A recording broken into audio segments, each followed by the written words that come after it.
PT Natural Nusantara juga berhasil memformulasikan hormon atau zat pengatur tumbuh organik yang diberi nama natural hormonik.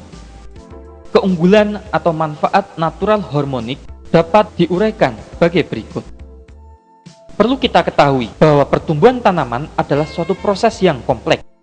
Secara sederhana, pertumbuhan dapat didefinisikan sebagai suatu proses vital yang menyebabkan suatu perubahan yang tetap pada setiap tanaman atau bagiannya dipandang dari sudut ukuran, bentuk, berat, dan volumenya.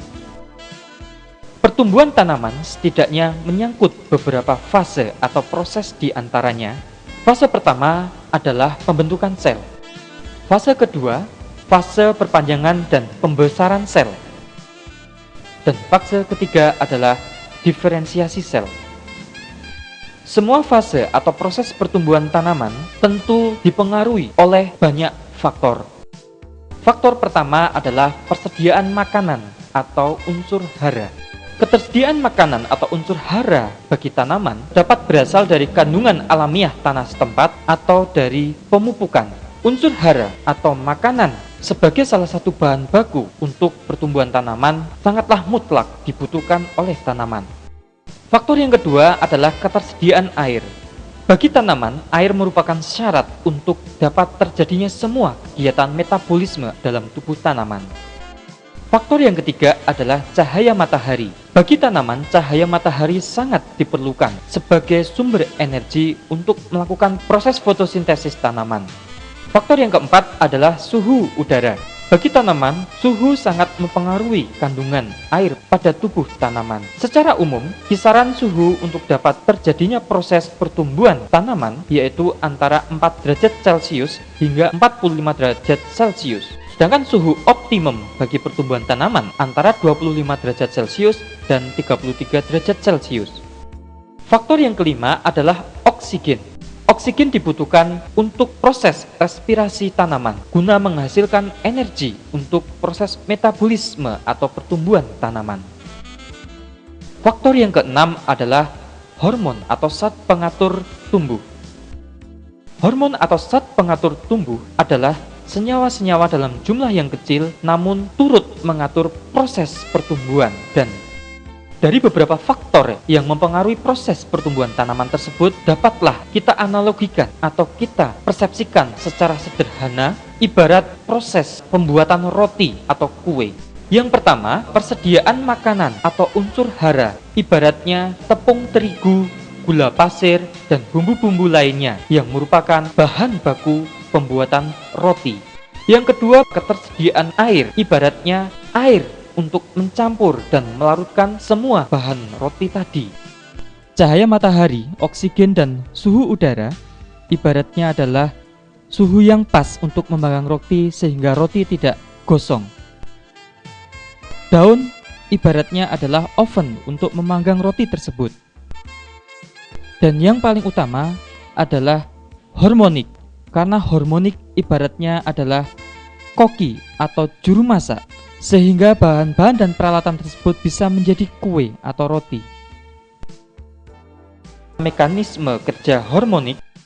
Secara alamiah, sebenarnya tanaman sudah mengandung hormon pertumbuhan seperti auksin, giberelin, dan sitokinin, disebut hormon endogen.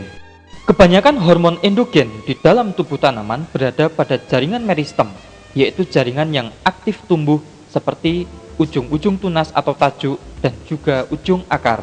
Tetapi karena pola budidaya tanaman yang intensif dan begitu lama dan pengelolaan tanah yang kurang tepat, maka kandungan hormon endogen menjadi rendah atau sangat kurang untuk kebutuhan proses pertumbuhan vegetatif dan generatif tanaman. Akibatnya, sering kita jumpai kekurangan hormon endogen ini menyebabkan pertumbuhan tanaman lambat, meningkatnya kerontokan bunga dan juga buah, serta menyebabkan ukuran umbi atau buah menjadi lebih kecil. Oleh karena itu, penambahan hormonik yang mengandung juga hormon auksin, giberelin, dan sitokinin menjadi sangat mutlak diperlukan untuk mendukung pertumbuhan yang optimal. Untuk mengetahui bagaimana mekanisme kerja hormonik, berikut diuraikan secara global dan sederhana.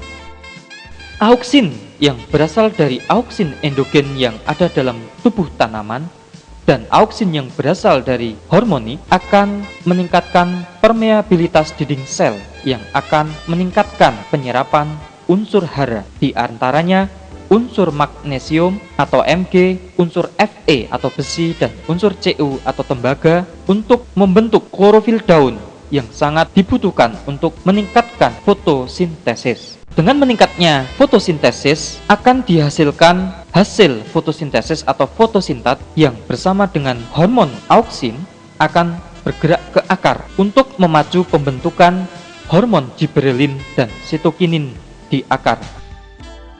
Penambahan kandungan auksin eksogen, yaitu dari hormonik di akar, akan meningkatkan tekanan turgor akar sehingga hormon giberelin dan sitokinin yang sudah secara alami terkandung dalam tubuh tanaman akan diangkut ke atas, yaitu ke bagian tajuk tanaman. Dengan meningkatnya kandungan sitokinin dan giberelin, maka akan meningkat jumlah sel dan ukuran sel, sehingga bersama-sama dengan hasil fotosintat yang meningkat tadi akan mempercepat proses pertumbuhan vegetatif tanaman, termasuk pembentukan tunas-tunas baru. Seiring dengan pertumbuhan vegetatif tanaman, hasil fotosintesis terus mengalami peningkatan, dan dengan adanya penambahan kandungan hormon giberelin dan sitokinin dari hormonik akan meningkatkan perbandingan CN rasio. Meningkatnya perbandingan CN rasio akan menyebabkan peralihan dari masa vegetatif ke generatif dengan terbentuknya kuncup bunga ataupun bakal buah ataupun bakal umbi. Pada saat terbentuk bunga atau buah, jika kandungan hormon auksin rendah, maka sel-sel antara tangkai bunga ataupun buah dengan ranting atau cabang akan berubah menjadi jaringan mati, yaitu menjadi jaringan gabus, sehingga bunga dan buah menjadi lebih mudah rontok. Dengan penambahan auksin mampu menghambat perubahan sel-sel tersebut menjadi jaringan gabus, pada akhirnya dapat mencegah kerontokan bunga maupun buah. Di fase generatif, pemberian natural hormonik yang juga mengandung hormon sitokinin dan hormon giberelin mampu meningkatkan kapasitas jaringan penyimpanan hasil fotosintesa yang dipanen, misalnya dalam bentuk umbi maupun buah. Dalam hal ini, sitokinin yang terkandung dalam natural hormonik akan memperbanyak sel jaringan penyimpanan, sedangkan giberelin yang terkandung dalam natural hormonik akan memperbesar sel jaringan penyimpanan, sehingga tanaman mampu menerima hasil-hasil fotosintesa lebih banyak. Pada akhirnya, ukuran jaringan penyimpanan buah menjadi lebih besar, yang sudah terjadi misalnya pada semangka dan juga kentang dan lain-lain, dan juga menjadi lebih bernas jika terjadi pada padi maupun jagung.